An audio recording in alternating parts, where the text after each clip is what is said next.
Welcome to the Encore Audio Archives YouTube channel. I'm Taper Dave, and this is my channel. I've uploaded hundreds of talks here that I've recorded at meetings in West LA, and I've also recorded conventions starting in 2013. I've got a bunch of those up. And Walt and Mary Murray, the original owners of Encore Audio Archives, started the company in the 80s, and Walt recorded Joe and Charlie's and a bunch of stuff down in Vista, California. My sobriety date is June 20th of 1994. I hope you find something you like, so please like and subscribe to my channel and comment down below. If you want to hear something that I don't have or that you don't see, I'll see that I get it. Anyways, take care and have a great day if you want to.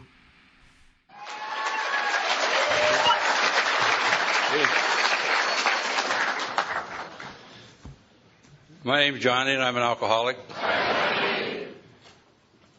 God, I'm used to a little better introduction than that.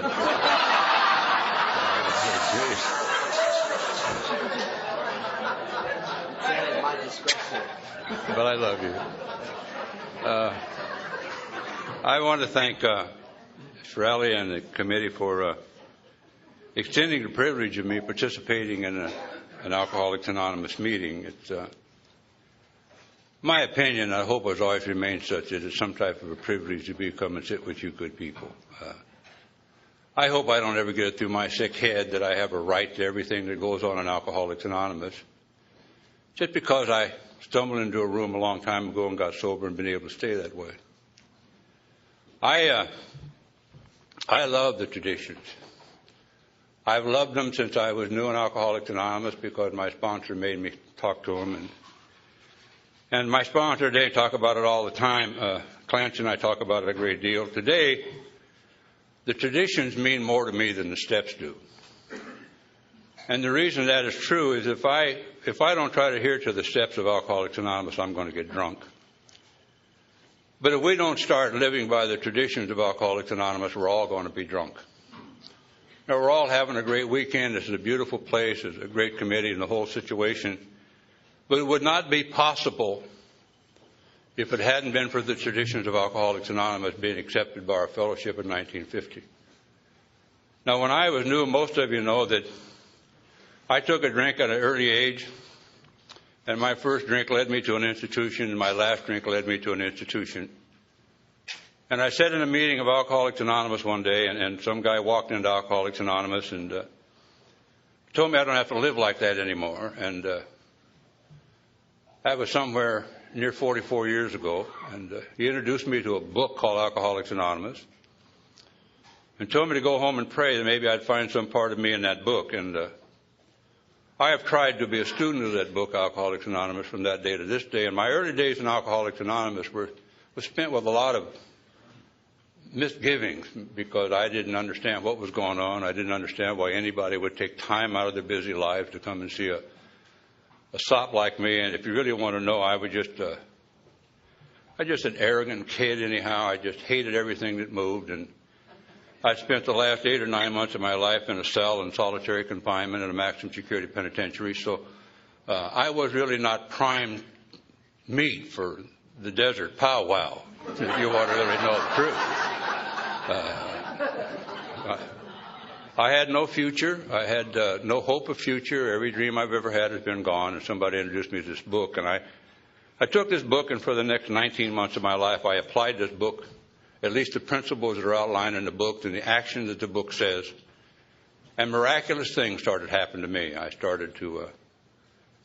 in a room with a guy one day and took what they said is an inventory in his book. I was doing a fifth step with him. I heard myself say that I was an alcoholic. And from way down deep in me, this thing came out. It's kind of a feeling that I carry with me today that lets me know exactly what's wrong with me. From that moment to this moment, I have never had a doubt in my mind what's wrong with me. Now, I'm an alcoholic, and I suffer from a disease called alcoholism. I am not an alcoholic and anything. When I was an alcoholic and something or other, I couldn't have this program, and the reason I couldn't have it is I separated me from you. And I walked out of a penitentiary on the 4th day of June, 1961, to a world I really knew nothing about whatsoever, armed with only the facts that came out of this book. not really sure that I believed people or trusted people with a dream that maybe someday you would allow me the privilege of coming and sitting in your meetings. And I took a little vow to myself that day that is still very strong within me today, that if you will allow me the privilege of coming in here and sitting with you, I'll do anything you ask me to do. And it's kept me in good stead for over 43 years of my life. And I went to a meeting one night and I ran into a guy, or he ran into me, because I wasn't looking. His name was Norm Alpe, and he said, I'm going to be your sponsor. I said, what's that? Book don't talk about no sponsor, baby. Could you imagine how arrogant that was? Just walked out of a penitentiary. I ain't got enough money to buy a hummingbird or racing suit, but I got all that arrogance of alcoholics. And I don't know what's going on. And so I said to him, okay, I'm game for most anything. What do you want me to do? He looked at me and said, why do you ask me? I said, for Christ's sakes, you just told me you're going to be my sponsor. He said, if I can't run my life, Johnny, what makes you think I can run yours? I said, okay. Then what am I supposed to do? He said, why don't you do what I do? I said, what is it you do? He said, if you do what I do, then you'll know what I do. And so I had to follow out and find out what he was doing. I didn't have a car. I didn't have a driver's license. He wouldn't let me have a car. It was all these kind of things. He told me to go to work and get a job, and I did that. And I'd have to call him up and take me to meetings. And I'd go to meetings with him, and he was always speaking anyhow. And I'd walk in behind the speaker waving. And one night, I never will forget this. I was kind of cute. I'm maybe 6, 7, 8 months, maybe even a year sober. I'm really getting cute. You know how you're sober you are. You're out of penitentiary. I'm really getting kind of cute. And, the old ego's coming back, and I'm sharp. I got a couple of clothes now and a little money in my pocket, and I'm working. And I'm back at the literature table at the coffee break, Norm speaking. And they started to read the traditions. Well, that don't mean nothing to me. I mean, come on, that's to the group. I hear them say that all the time. That's to the group. And so I finally wandered in about the time, this was before chanting, when AA members just sit there and try to listen so they wouldn't disturb anybody else. I just want to tell you, I'm not judging anything. I'm reporting. And so I kind of slid down there about the time they got to principles before personalities, which is about as much as I knew about the traditions. And I sat there and listened to him speak, and on the way home that night, he said to me, Johnny, and I said, yeah, Norm, what do you want? He said, how'd you like the meeting? I said, that was fine, Norm, you gave a great talk. What you're supposed to say to your sponsor. You gave a great talk. Well, not to him, because he said, how do you like the traditions? I said, well, they're all right. They're to the group, but the steps are to the individual. He said, where do you get this nonsense? He says, you told me once upon a time in our book, Alcoholics Anonymous, one of the first identifications you had was Bill Wilson. And I said, that's true. I identified with him not while he was a drunken lot or a stockbroker, because of the 4 horsemen of terror and bewilderment that he came to when he sobered up. I said, yeah. He said, do you know that Bill Wilson wrote the 12 traditions because of a personal weakness within himself? And if you're an alcoholic, you have those weaknesses in you. God, that took on a whole new light. And he said to me, why don't you go home, Johnny, and look the traditions up and try to apply them to your life as an individual and see what your experiences you have with them. Jesus, they took on a whole new meaning. Because, you see, my common welfare comes first. It has to. Because if I can't stay sober, nothing else matters. And the whole welfare of my life depends upon the unity of Alcoholics Anonymous. The unity. I can't stay sober by myself. I proved it for 20-some years of my life. In and out of one institution after another. All kinds of therapeutic things, high-pressure fire hoses, beating, stabbing, shot, the whole thing. I proved it. I cannot stay sober on my own hook. So if Alcoholics Anonymous does not unify itself and stay unified, I don't have a prayer. And neither does anybody else. So it becomes very, very, very important to me that my recovery depends upon the unity of Alcoholics Anonymous. If there's no unity, I don't like controversy in any way, shape, or form. I'm not a big fan of gossip, although sometimes I dwell in it. But I know that's not touching any of you giants, but it happens. I mean, the way it is. And you know, the second tradition is very simple. I'm going to read it because I don't have anything memorized in Alcoholics Anonymous. It says, for our group purpose, or for my group purpose, there is only one ultimate authority in Alcoholics Anonymous, a loving God that has expressed himself through our group conscience. Now, what that means to me, basically, is that whatever the group is, and I have two groups that I'm very, very close to, one on Monday and one on Wednesday. And the unity of that group and the ultimate authority of that group has to come from a power greater than myself. And I have to recognize that, even if I don't like what's going on there. Even if I don't like who got elected secretary. Even if I don't like the speakers that the secretary is getting. Even if I don't like the bad coffee that I'm making. Even no matter what. I don't have anything to say about that. I have to sit there and enjoy the group conscience, because after all, I have been sober for a while, and Clancy reminds me of this every once in a while. The newcomers do watch us if we've been sober for a little period of time. And what we do affects the newcomers. We may not know it, and we may not have it, but that's the group conscience. I'm not one of these people, if something goes wrong in my group and I don't like it, I'm not going to pack up and go get another group. I've had that happen a couple of times. I've had people stand outside of our group and say to me, let's go start another meeting. I don't like that secretary. I say, I didn't vote for her, or I didn't vote for him. Well, how did he get elected? I said, somebody else did. So what are you going to do? I said, no. The great thing about the groups that I'm affiliated with, the ones that mean the most to me, is we have rotation. And the structure and the discipline in that group has been set for such long standards, 40 years, 35 years, all those structures are in place, so one individual cannot destroy the structure of that group. Or the group conscience of the group runs the things. That's what it's all about. And I guess the most devastating thing, the thing that will probably destroy our unity more than anything else, is the third tradition.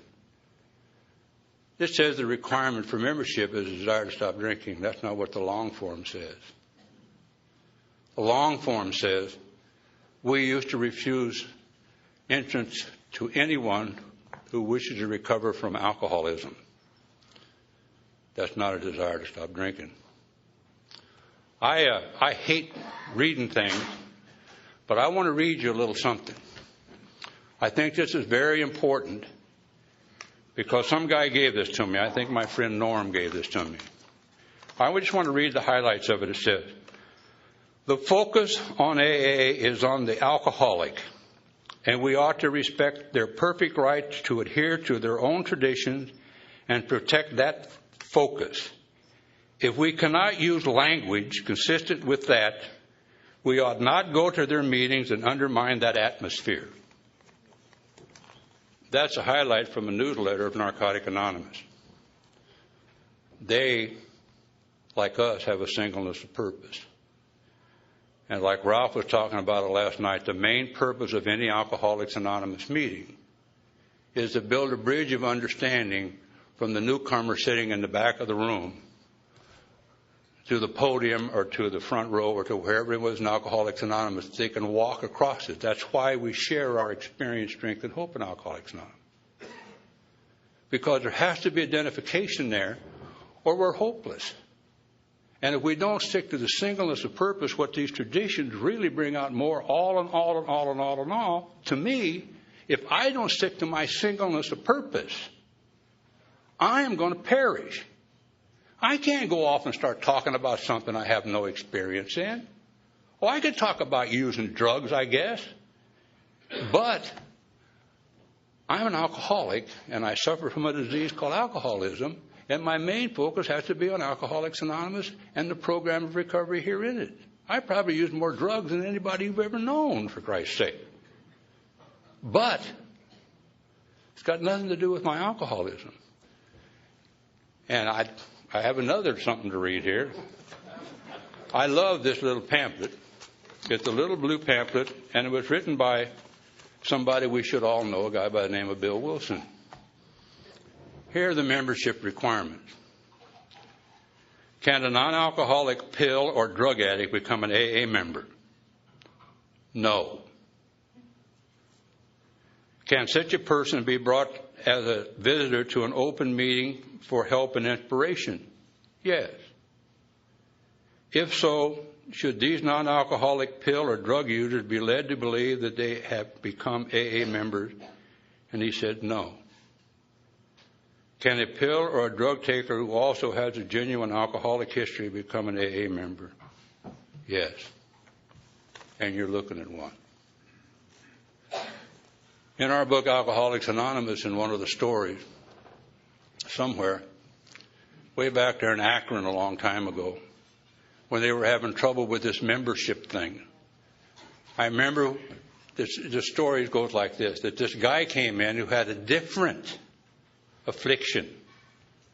And the members were all worried about him. Oh, we're all worried he's different than we are. It was a little, they had the cart before the horse. Now, my case is different. In those days, they told you were different. But there's a different. And they said they didn't know what to do with it. And Dr. Bob said to him, what would the master do? Now, where a lot of people stop is right there. If you will continue to read what Dr. Bob said, or what that story said, it says very simply this, that this man became a tireless worker among workers and never one time ever mentioned his affliction ever again. Now, that's powerful stuff. Not one time can he ever mention his affliction again. Thank God I got to study the book Alcoholics. Thank you, God. Thank you. Thank you, my sponsors. Thank you, my group members, that I have been privileged to people like this who were very aware that a guy like me needs to have all this at his fingertips and the experience to make it go with it. It's an amazing situation to me. I sit and hear it all the time. Clancy and I sit side by side on Wednesday night, and we hear people get up here talking about shooting up and snorting up and cocking up and hooking up. And Clancy looks at me and says, you identify? And I said, no. He said, me either. Every once in a while, I sit in a meeting, being a spiritual giant that I am, and I don't like what's going on. And I guess Clancy must think I'm praying over there, because I say, Jesus Christ, where did this one come from? It's true. And it's not so much that I can't or my sponsor can't, with years of sobriety, and other people who have been sober for a period of time can't overcome that thing. But let's never lose sight of why we're here. To stay sober and carry the message to the newcomer. Not to strut around and be something special. Not to ignore the newcomers, gather up with only our friends. That's not why we're here. That's not why I'm here. I have never forgot what I was like sitting on the back row of that meeting on the 4th day of November, 1959. And if these people who brought Alcoholics Anonymous to me hadn't exhibited some type of attraction to me, you'd have a different talker here today. These people came to me beyond scope. I didn't understand them. They come to me unannounced. And what Ralphie was talking about last night, they just put their arms around me and loved me back to life. I love Alcoholics Anonymous. I want it always to be here. Always to be here. And I'll tell you why. I got 4 grandkids. One of them just made the bucket for the first time. That's jail. In case you don't know. And he may be headed this way. I don't know. Hope not.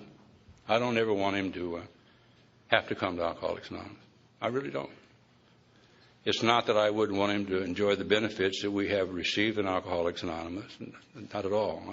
The joy and the happiness and the freedom and the belief in the power greater than ourselves, the host of friends, the purpose for living, the direction we're going, the whole ball game. I love for my grandchildren to have this. But I want them to go through the hell that I had to go through to get here. I didn't just pop up someday and say I spilled a little wine at my high school prom. Thought I'd better get on a merry-go-round and go to A&A. I beat me to death out there. Alcohol didn't do it. Drugs didn't do it. I did it to me. I'm my own worst enemy today, 40-some-odd years later than I was same as I was when I got to Alcoholics Anonymous.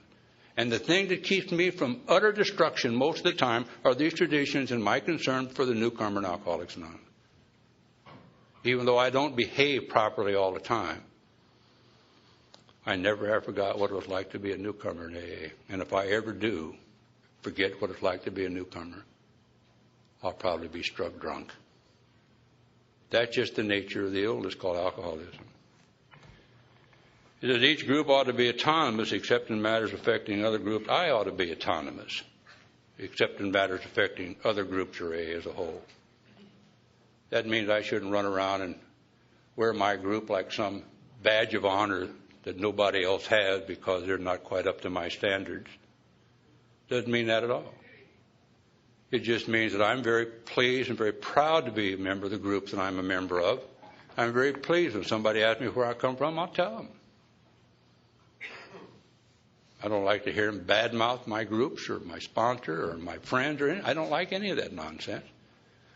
But I just shrug my shoulders. I don't need to engage in their controversy. All I need to do is raise my shoulders and say, okay. Because it's autonomous. And what's it mean? It means it's self-governing. I'm self-governing. I have still self-will. God gave it to me. That's why I got into trouble. My self-will. Same today. If I get into trouble, it has to do with my self-will. That means I'm self-governing. That means that my groups can do anything they want to do, create any kind of customs they want to do, as long as it does not affect other groups or AA as a whole. And fifth edition to me tells me exactly what would happen if that happened when it says that my primary purpose is to carry the message to the alcoholic who still suffers. And if I'm a newcomer and I wander into a meeting of Alcoholics Anonymous, supposedly off of a directory, and there's a non-alcoholic participating in that meeting, I don't have a very good chance of living. Or somebody sitting up there that I don't understand. Maybe one of my therapists or my psychiatrist or my parole officer, blah, blah, blah, goes on and on and on. The message that we have here has to have weight and depth to it. And you can't transmit something you have in God. So the primary purpose of Alcoholics Anonymous and me, what has been my primary purpose, is to stay sober and carry the message to the alcoholic who still suffers. I don't have very many more purposes. It says an AA group ought never endorse, finance, or lend the AA name to any related facility or outside enterprise, lest problems of money, property, or prestige divert us from our primary purpose. It goes right back. What is the primary purpose? The primary purpose is to carry the message to the alcoholic who still suffers. That's the primary purpose of Alcoholics Anonymous. And it's only done through identification. It is not done by intellectual stimuli, by great achievements while sober. It's how did I get from that cell in solitary confinement, that penitentiary, to a nice place like the Esmeralda Hotel in Palm Desert? How did I, Indian Wells or wherever we're at? Hey. I've been so many places lately, I forgot where I was going or coming back from. It's a primary. These traditions spell it over and over and drive it home more and more to me. Thank God that Norm Alpe made me stick my nose into this thing 40-some-odd years ago.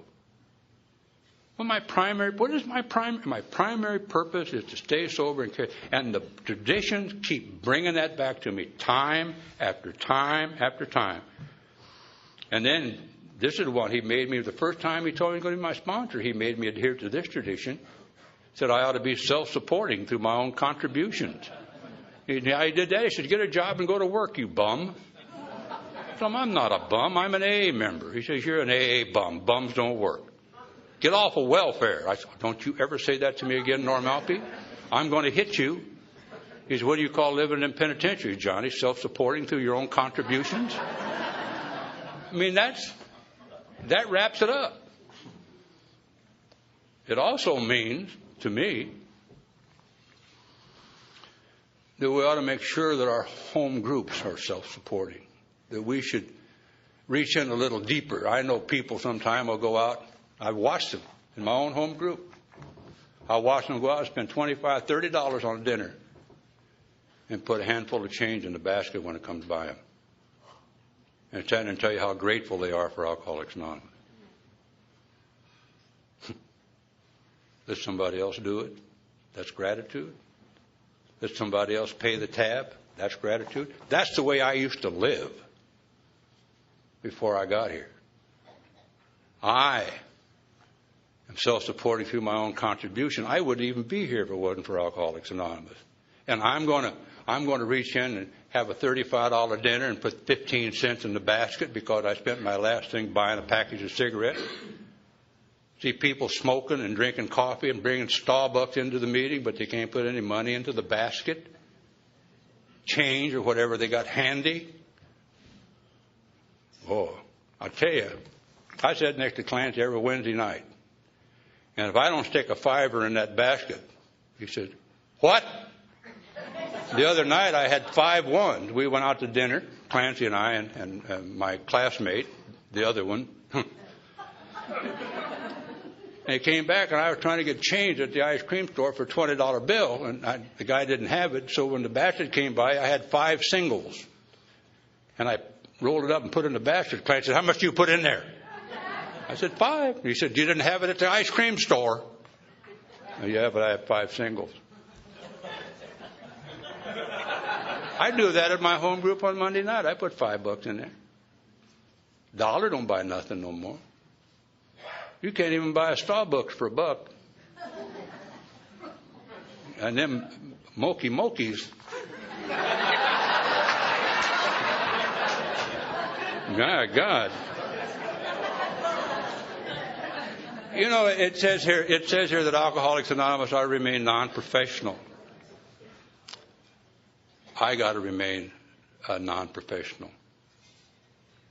You see, basically what you are in Alcoholics Anonymous and what I am in Alcoholics Anonymous, and Norm told me once upon a time, and so did my papa. It's all you are, Johnny, is an amateur faith healer. Amateur faith healer. Amateur faith healer. Now, when I'm new in Alcoholics Anonymous, I guess I got a couple of years now, and I'm working in the oil fields, big-time, high-rolling gangster like me, I'm in the oil field. Bebopping around out there. They ain't making no money because they don't know how to do nothing.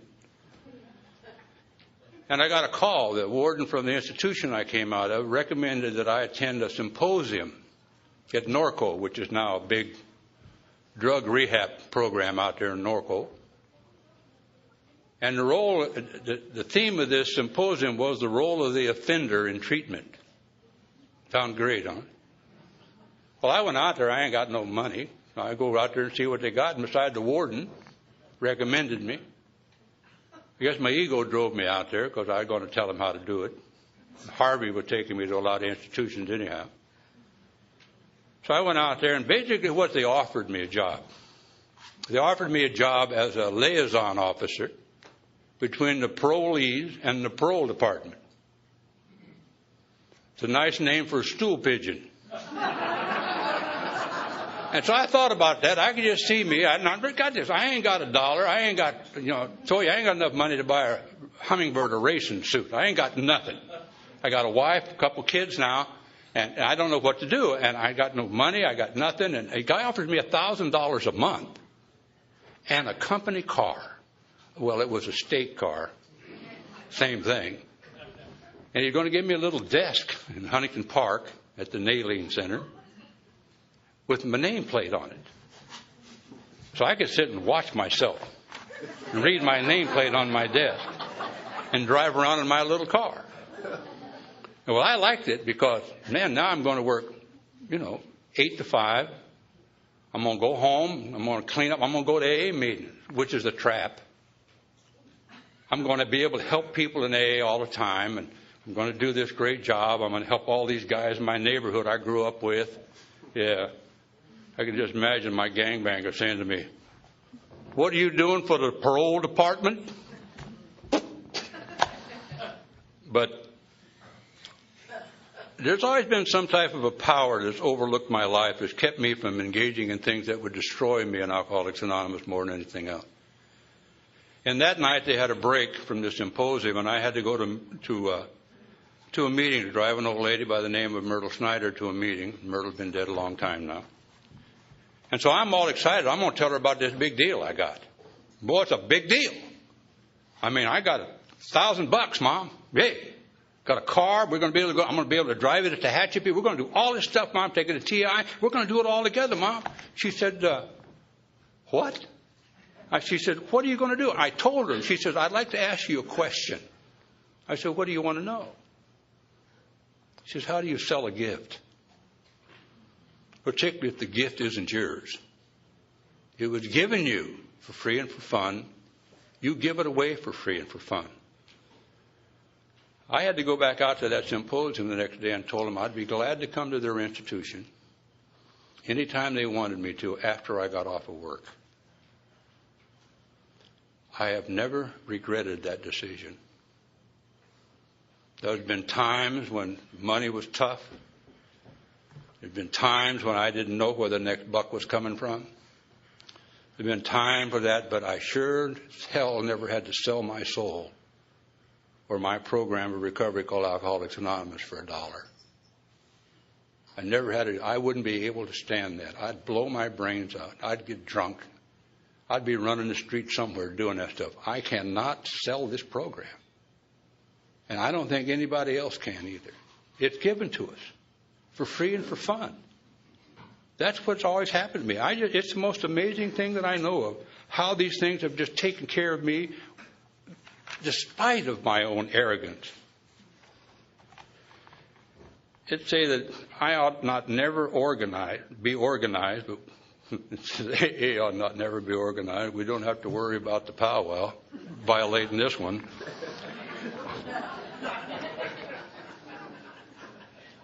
But we may create service boards or committees directly responsible to those they serve.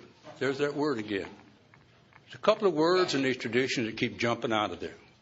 One of them is serve. The other is primary purpose. Primary purpose is to serve. Primary purpose is to serve. Primary purpose. Serve and have a primary purpose of service here. That's what it's all about. That's what the traditions are all about. Now, don't get all uppity and thinking about service. Yeah, that means yes. No, it doesn't. Service means a lot of things in AA.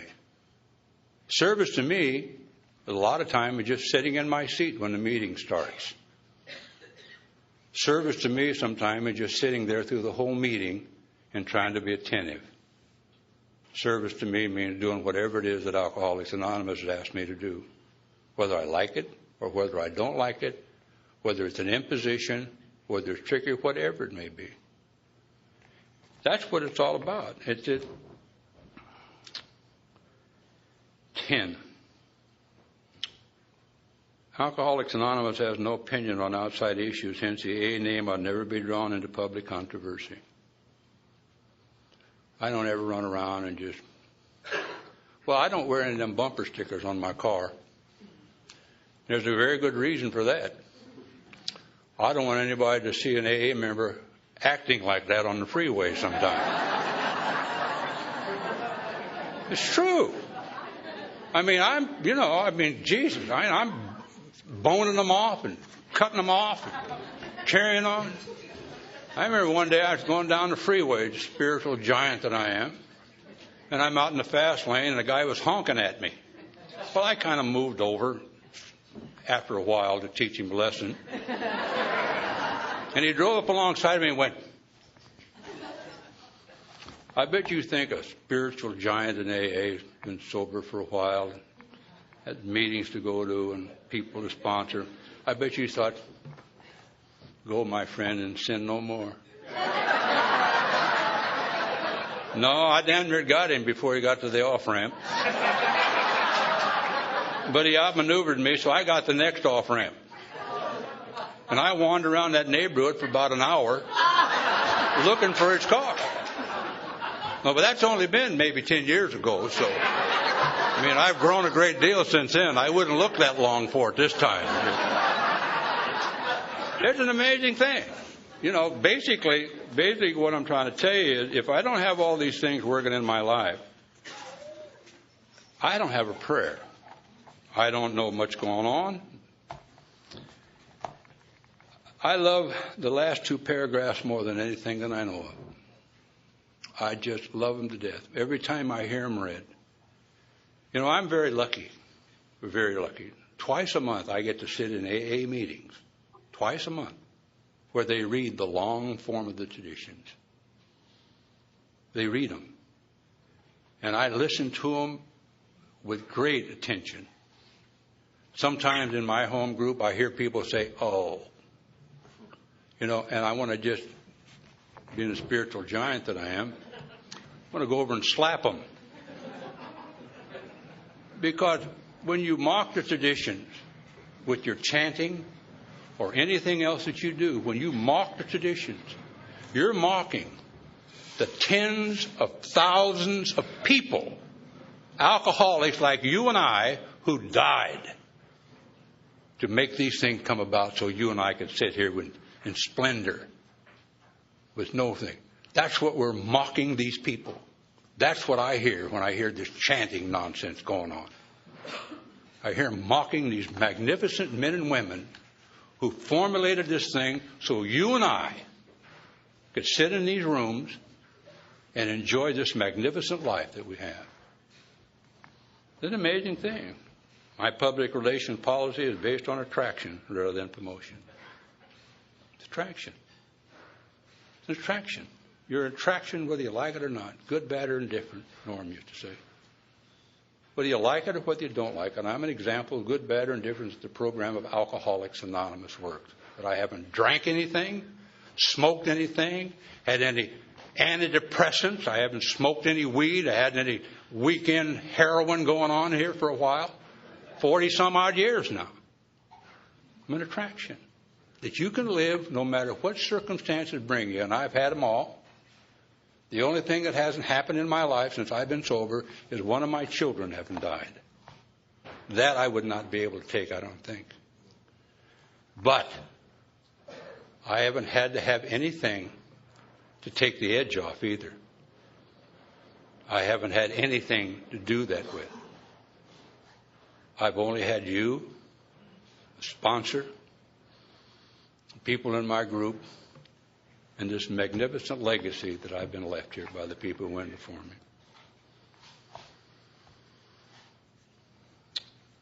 I need to always maintain my personal anonymity at the level of press, radio, and film. I have to do that. Me, I'm not in a position probably where that's ever going to come about.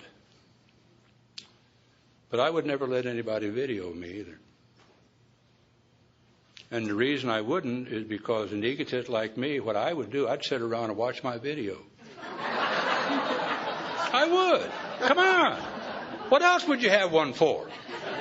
Oh, I didn't like that tie. I won't wear that the next time I speak. That suit's gone next time. That's my egotism. That's the way I am. And Bill knew this. Bill knew this when he wrote this stuff. He knew about people like me. He knew about people like me who have to be there, who get no recognition for anything that happens here. That you've got to have to learn to live sooner or later, he told me. You're going to have to learn with some degree of dignity where it isn't necessary for you to expect to receive anything in return. You do it, like old Norm used to say, just for the hell of doing it.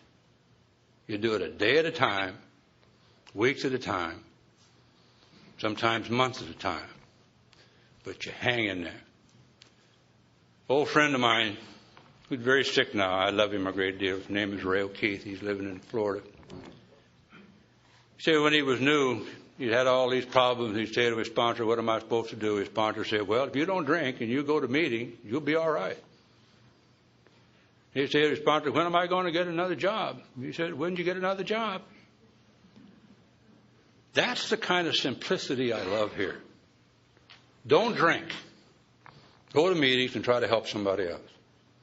Whatever else comes your way, that's up. I'm not immune to anything because I'm sober in AA. I watched a spectacle down at that pool this morning that I really was almost ashamed of. How people raised hell because the rules of the hotel were being abused. Some people got irate.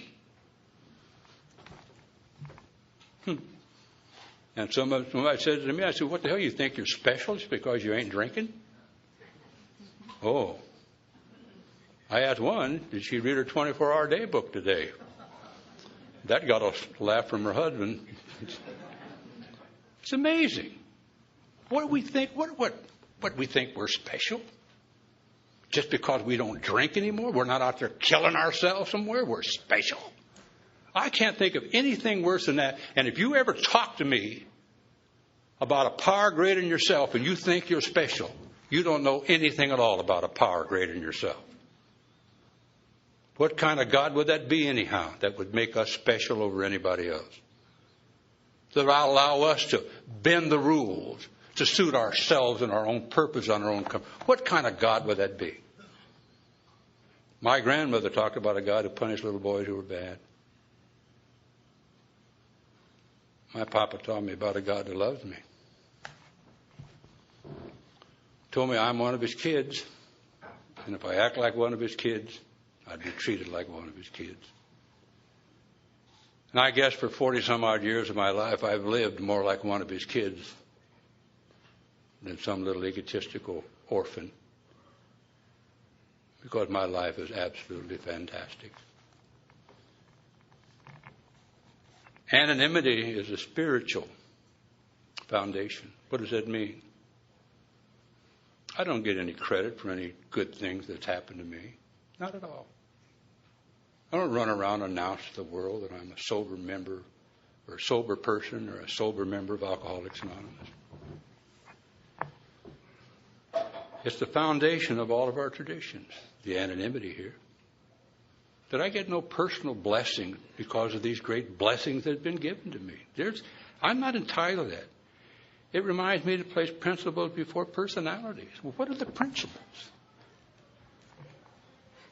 I should overlook what you do because I know you and like you, but I won't overlook what you do because I don't like you. Why should I do that? That means I don't have any principles. Exactly what it means. We started a meeting a few years ago in Long Beach, at Under the Bridge Workshop. And I wanted to introduce a tradition to these people that I was close to. And so we started this workshop. And I never knew it was going to take, whatsoever.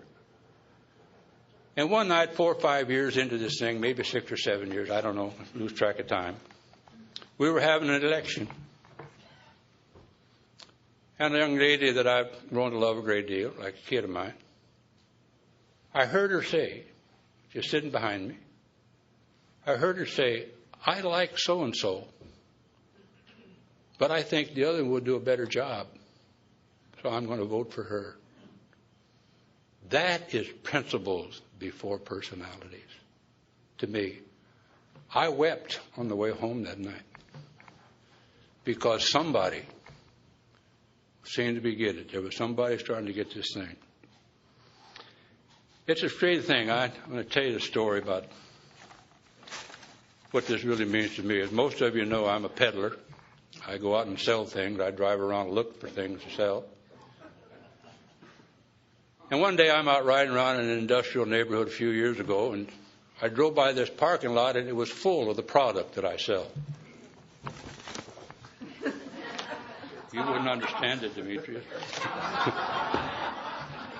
Anyhow, my little ego got a hold of me, and I thought to myself, Jesus, if I just had that, I wouldn't have to do but call on this guy forever. I mean, he had a parking lot full of my product, and I'm a product salesman. So I pulled into the parking lot, right up alongside a little red Mustang, I looked at that little red Mustang. It had one of them Easy Does It stickers on the bumper. Hey, members in there, baby. I'm ready. You know what I mean? I walk in there. I'm all ready to go. And I said to the receptionist, here's my business card. I sell this. And may I see the purchasing agent? And she said, well, I'll call him, see if he has a few moments. She called him. He said, yeah. He said, if he wants to wait about 5 minutes, I'll give him 10. So I sat there, and so, curiosity got to me. So I said to the girl at the desk, little red Mustang out there. I'm a car buff. She said, you are? And I said, yes. I said, that's your Mustang? Sorry to interrupt your viewing. Taper Dave here. Just wanted to take a second to ask you to like and subscribe to my channel. Let me know if you like what you're listening. I've got some very good talks here, and this one's a great one. Just curious, do you think this is better than Zoom? Tell me what you think. She said, no. That's the purchasing agent's Mustang. Oh, Jesus. I'm going to have a house in Palm Springs now. Well, you have to go to the roundup every year. And I just sit there and finally he let me in there, and I walked in, businessman that I am, spiritual giant beyond belief. Handed him my business card. He looked at it. I told him what I wanted. He said, well, I'll give you some product to bid on if you want to do it. I said, okay, thank you. So I took and shook his hand, took his business card and gave mine, and I got up to leave, and I said to him, the little red Mustang out there. He said, yeah, what about it? I said, the receptionist told me it's yours. Everything about him changed.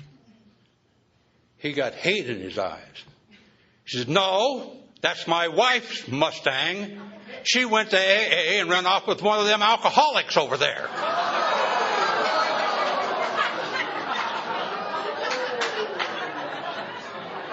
Now, I guess the guy sober and really believes in principles would have said, don't say that about AA. Not me. I said, that's the way they act over there, I hear.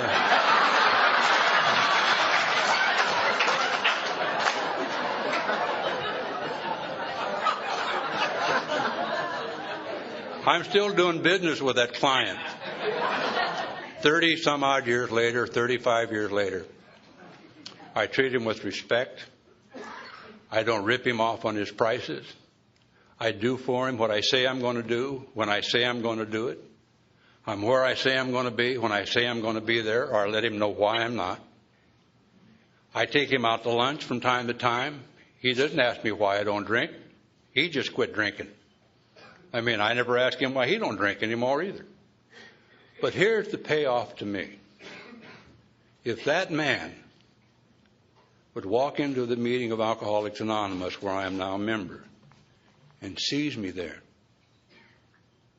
maybe that would erase the memory of the little red Mustang. Maybe he would have a better picture of what we're all about. Somebody who calls on him on a regular basis with some type of dignity, who looks clean, who looks presentable, who does all these things, takes care of him when he asks him to, never asks him any questions, never says anything but thank you for the purchase order, and goes out the door and delivers his goods. That's a far cry from what it was 30-some years ago when I walked there and called him what he thought about it. And he doesn't know to this day that I'm a member of Alcoholics Anonymous. I haven't found it necessary to have to tell him, and he hasn't asked me. You've done a wonderful job with me, people. My sponsor, who keeps my nose to the grindstone, who makes sure I don't get too far from my bridges, the people who talk to me on a regular basis, who I adore and love, make me a far better man than I really am. I'm really a self-centered, self-serving, egotistical person, if you don't know. I'm selfish to the core, self-centered to the core. But once upon a time, a long, long time ago, I was given something that the God of my understanding is very, very powerful with today. I was talking to my papa one day, and he said to me, son, nature abhors a vacuum, but God abhors a vacuum even more under heaven and earth. He said to me, if you could empty yourself of self, you would be automatically full of God. Now, when I sit in my meetings of Alcoholics Anonymous, where my sponsor told me to sit down and shut up and pay attention, and I'm more attentive to what's going on in that meeting, like it was with Ralphie last night, and I'm more attentive to what's going on and more concerned about the person sitting next to me, even though I am full of self at that time, and full of my self-centeredness at that time, which happens a great deal of the time for an egotist like me. At least I can say there with enough respect for the person sitting next to me that I will not disturb their thought process. So I do not visit too much. I sit still. What a wonderful thing AA is. I've sat around here for the last couple of days. I sat there and listened to Ralph talk last night, and I was engrossed by what he had to say. I'm appreciative of the kindness and the consideration and the service that the committee has afforded me and my lovely wife, Karen. You know, only thing that I can tell you, you've done a fan job. I'll tell you what you've done for me today more than anything else. You have taught me to love somebody more than I love me. That's basically what it said. Well, I'm more concerned most of the time with my wife's well-being than I am with mine. You've done a fantastic job with me. See, I haven't been anywhere else. I came here on the 4th day of November, 1959, and I sit in the back row. And you had something I wanted. Today I know exactly what it is. It's a quietness of the heart. There's a peace in my soul. There's a belief in a God of my understanding. There's a purpose for being. There's a direction for going. There's people to talk to and things to do, to be concerned for. You've taken me right smack dab out of this place. 3 or 4 months ago, I got to talk at the penitentiary where I crawl around on my hands and knees in a cell in solitary confinement not very long ago, Folsom State Prison. We were a little late getting in there because they had the mess all done, and we couldn't get through there to get to where we were going to have the meeting. And the mess hall is where I used to eat 46 years ago. And while they were all busy worrying about getting to the thing, I wandered down to my old cell block where I used to live. And I wandered into the cell block against the guard's orders and looked at the old cell I used to live in. And I spent the next 3 hours talking to 300 convicts, hardcore convicts. And you know what my message was to them? 46 years ago, I sat in those seats back there, and some people told me about a book called Alcoholics Anonymous, and it moved me from back there to right here. If you go get the book, I'll go home and pray that you find some part of you in it. Last Tuesday night, the guy that I sponsor, who sponsors the guy who goes into Folsom, bought me a present from them convicts in Folsom. They had taken a bunch of ice cream sticks and made me a cell about that big. And they wrote on it, Folsom Prison.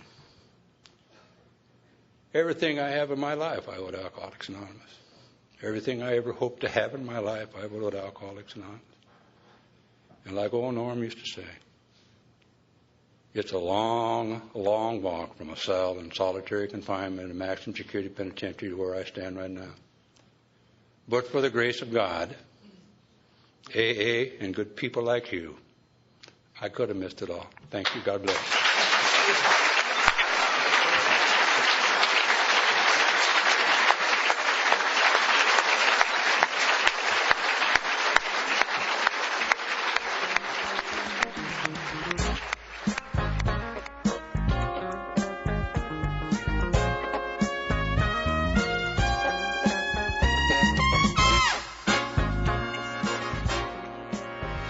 We hope you've enjoyed this recording. To obtain additional copies, receive a free catalog of AA and Al-Anon talks, or to find out about our tape and CD of the Month Club, call Encore Audio Archives at 1-800-878-1308, or visit our website at www.12steptapes.com.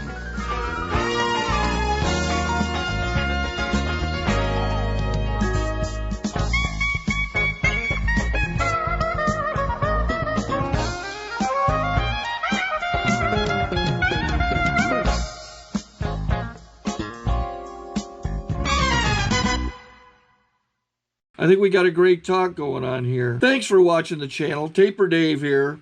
Just curious, do you think this is better than Zoom? Okay, this is how I prepare my drone for launching.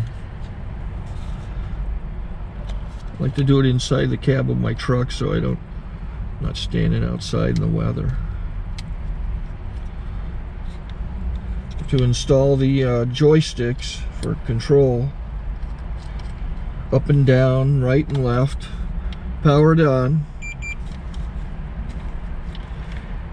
I have an Android phone that I use to connect it to the drone with. And it's actually controlled through the iPhone, through an app. Oops, wrong way. It's actually controlled through the iPhone, or through this Android phone, through the app. It's actually controlled through the Android phone, through an app, and you connect it through this short connection right here.